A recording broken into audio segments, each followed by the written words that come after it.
So let's get you moving on the mat with some super simple Pilates exercises using no formal props but things that you might find around the house. So this is perfect if you don't have space to store any equipment or you don't have the budget to get anything new as yet.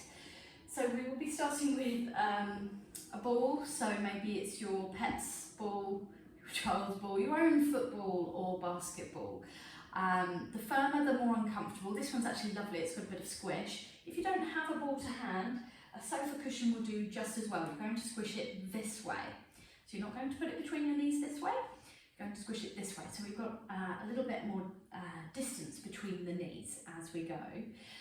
So if you have a ball, feel free to use the cushion to place underneath your head or just toss it aside. So the ball or the cushion will go between the knees to facilitate that pelvic floor connection. We have a direct neuromuscular link to the pelvic floor. When we squeeze the knees together, you can even just squeeze those knees together.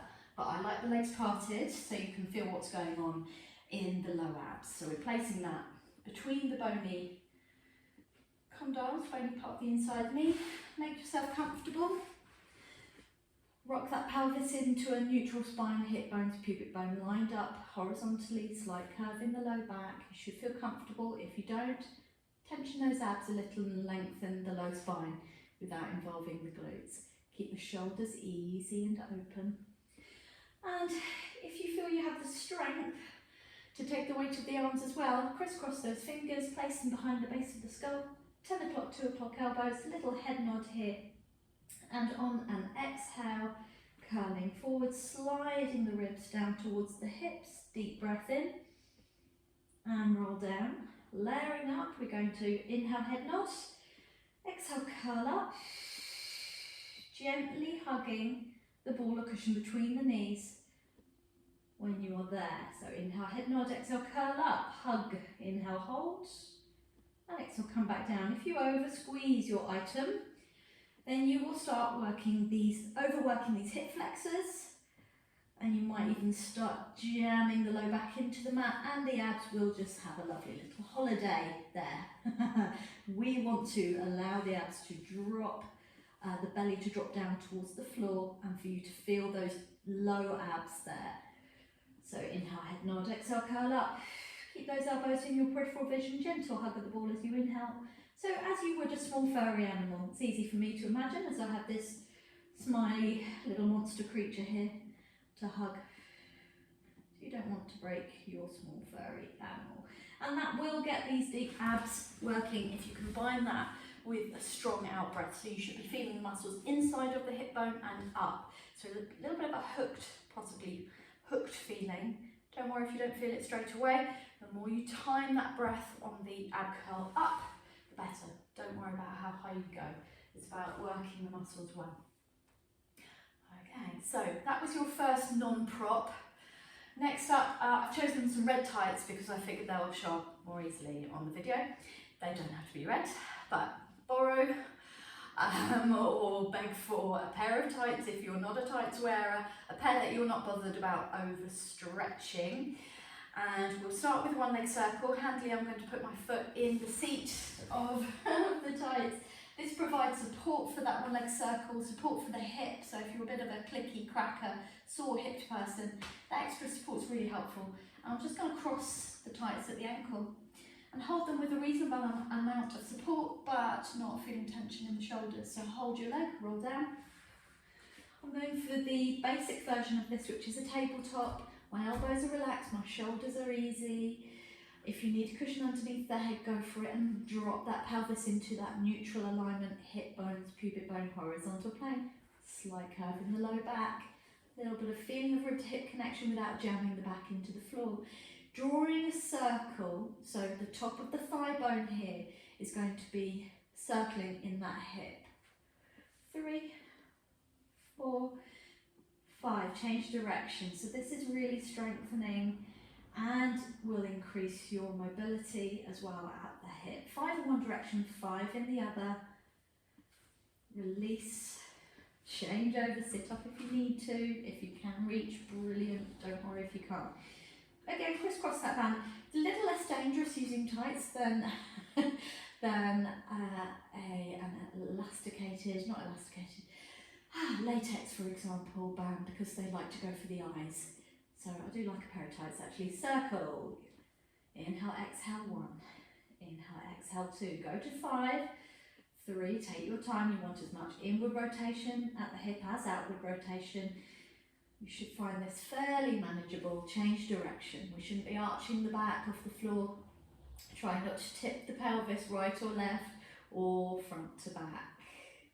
So keeping centred. So this is that core strength that stops you from rocking and rolling all over the place. Right, you may want to sit up for this next bit to get your tights to behave.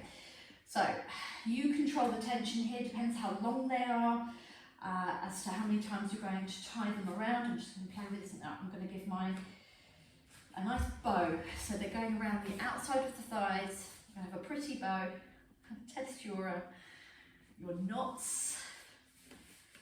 So if you're a sailor, you might be good at this. Right, okay, so here I have my resistance band. Now it's not as stretchy as one of those fabric stretchy ones, but it does give me something to press into here. So we'll do our hip rolls with this around the knees, and that will target the outside thighs. Just make sure it's not right behind the back of the knees there, that won't feel good. Turn the palms up, relax that chest. So many people are tight here. Place the feet lined up with the knees, which are lined up with the hips. You've got your train tracks in place and you're looking straight up to the ceiling when you're not watching me. Tighten the tummy muscles. Now try to place your pubic bone into your belly button as you curl. Burst the tailbone, sacrum. Get your pelvis up, 1 vertebrae at a time. Go for a long line here. Tension in the tummy at the front. Take a deep breath in.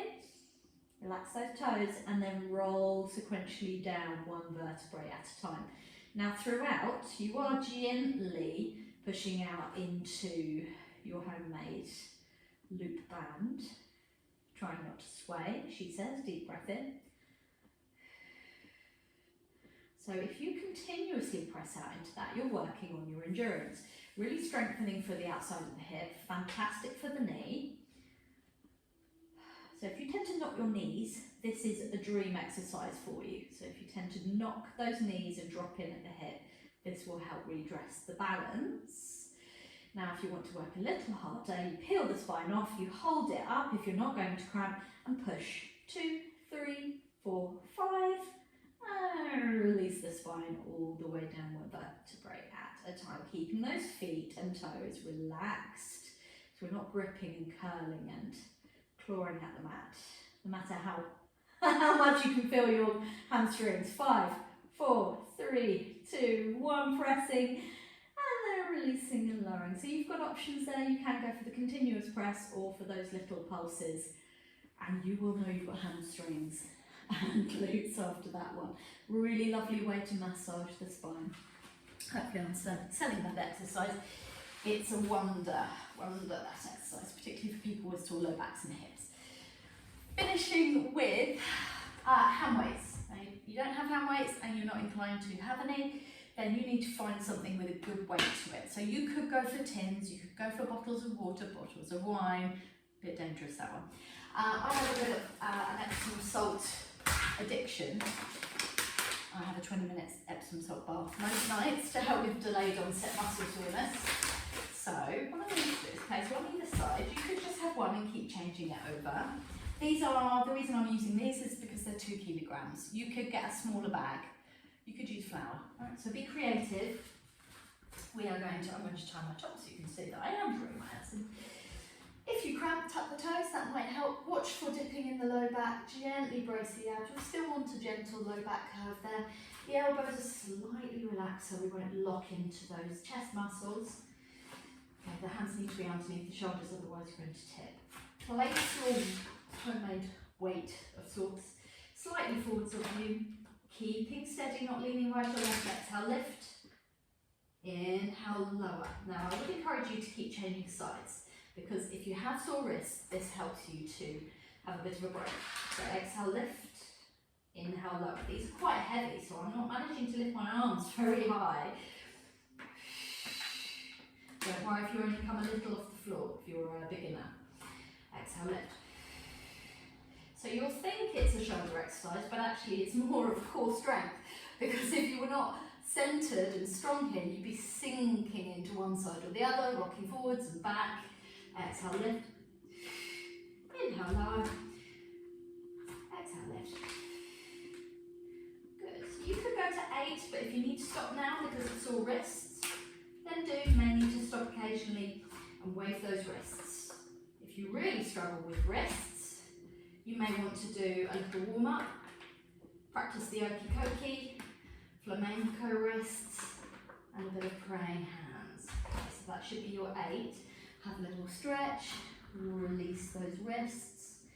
As you get stronger up the chain, the body is kinetic chain. Okay, so if you're feeling pain down here, possibly it's because of something, maybe a weakness up here.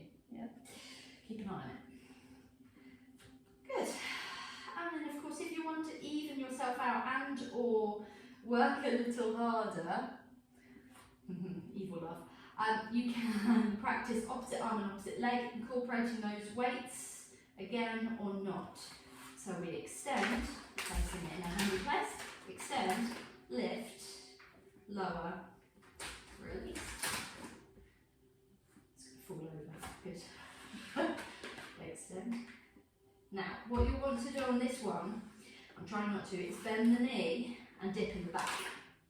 You want to keep that leg straight if you can.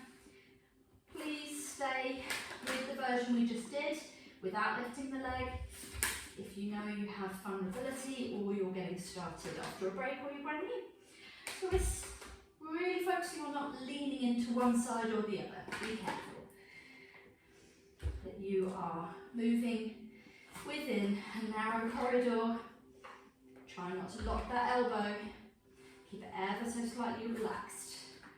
And that will stop you from overworking the pecs. And there it is. Good, so I would love to know what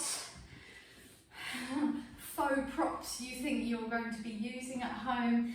I do have a blog that you can read with links to equipment that I use in the studio. Very affordable bits and bobs, but if that's not for you, don't worry. I'll share a link to the blog so you can have a little look at that. And there are plenty of other videos on my YouTube channel, so make sure you subscribe so that you see all the future videos, and do comment and give me a thumbs up if you found this helpful. I'm sure you did. Happy practicing. See you soon.